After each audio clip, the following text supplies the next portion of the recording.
Hi అండి, అందరికీ నమస్కారాలు. జై శ్రీరామ్. ముందుగా మన కేర్ ఆఫ్ కెనడా ప్రేక్షకులందరికీ నా హృదయపూర్వక నమస్కారాలు. మీరు చూపిస్తున్న ఈ సపోర్ట్, మన మీమ్స్ కానీ, మీరు చేస్తున్న ఫాలోయింగ్ కానీ, forever indebted. And all I can say is a big thank you. And మీకు మనస్ఫూర్తిగా హగ్. ఓకే. అండ్ మీరు చూపిస్తున్న ఈ స్ఫూర్తితో, ఈ ప్రేమతో వీ ఆల్సో స్టార్టెడ్ మన కొత్త YouTube channel care of Canada TV అండి.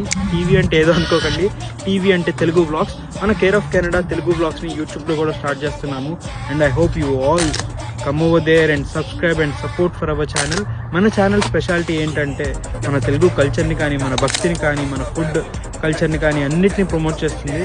అండ్ ఇన్ఫ్యాక్ట్ మనం రామాయణాన్ని ఒక 2 minutes డైలీ షార్ట్స్లో చెప్పే ప్రయత్నం కూడా చేస్తున్నాం యూట్యూబ్లో.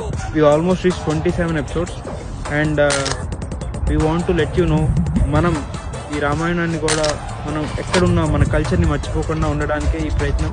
ఇప్పుడు నేను హనుమంతుల వారు మాలేసుకున్నాను 41 days. And so that I started that Ramayanam podcast 41 days and will try to continue over there. And మన యూట్యూబ్ ఛానల్ అనేది it's just not a YouTube channel అండి. It's a medium where our Telugu people can meet and greet each other. And ఒక భక్తిని, ఒక కల్చర్ని, మన food కల్చర్ని అన్నిటినీ ప్రమోట్ చేస్తాం మనం. And I hope you will come over there and support మన ఛానల్కి. And keep supporting care of Canada. జై శ్రీరామ్, జై శ్రీ హనుమాన్, జై శ్రీ సీతారామ లక్ష్మణ భరత శత్రుఘ్న హనుమాన్కి జై.